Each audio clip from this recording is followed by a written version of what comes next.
ဆိုတော့တစ်ချက်ပြန်ကြည့်ရမှာဆို short ဘက်ကဘော်ဒါတိုးကျင်နေပြဟန်တာ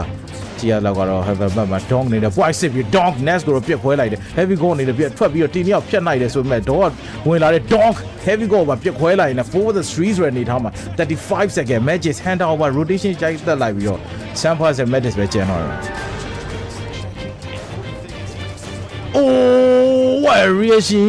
ခေါင်းကြီးတန်းပွင့်သွားတယ်အရင်ပြစ်ရပြီးတော့အေးအမ rotation ကိုအမြဲစားတယ်ဒီနေရာ rotation တော့တကောင်ရသွားပြီ side ထဲမှာနှစ်ကောင်ရှိမှန်းသိတော့ဟိုကောင်နဲ့စပြီး aggressive ကိုကြိုးစားနေတဲ့ပုံပဲ pop flat တစ်လုံးကျဲတယ် dong နဲ့ anti flash နဲ့နေတာတဲ့ dong anti flash နေတာကြီးတော်တော်လေးကောင်းတယ် double key trouble key မှာထည့်ရတယ် hunter တယောက်ပဲကျန်တော့တယ်မင်းမှာတကောင်ထပ်ပြီးသေသွားတယ်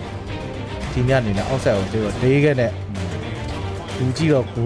လက်ဦးအိမ်နဲ့ဟိအောင်ကြီးဒေးခဲနဲ့ထိန်းတာတဲ့ဟိအောင်ကြီး dong နဲ့ရတော့အသေးထိန်းတာတဲ့ dong what the fuck Happy 9နဲ့ game changer အကြီးစားကြီးဆက်ရောင်ရေးသူကြီးဆက်တော့မှရှိရဒုံးနေတဲ့နောက်တစ်ကောင်ထပ်ပြီးတဲ့ဒုံးစောင်းတောက်ခံသွားတယ်3ယောက် B မှာ stack တာမှာတစ်ကောင်အပြင်မှာတီနီယာစောက်ဖို့ယူရှော့သွားတယ်နောက်တစ်ကောင်လည်းထပ်ပြီး Medis Legend တေးသွားဒါပေမဲ့ဒုံး Happy 9နဲ့ကားမှာရှိရကားဒုံးကိုလုံးဝတတ်လို့မရဘူး3ကောင်လုံးပြန်ပြစ်သွားတာအဲ့ရအစာကြီးရောင်ရေး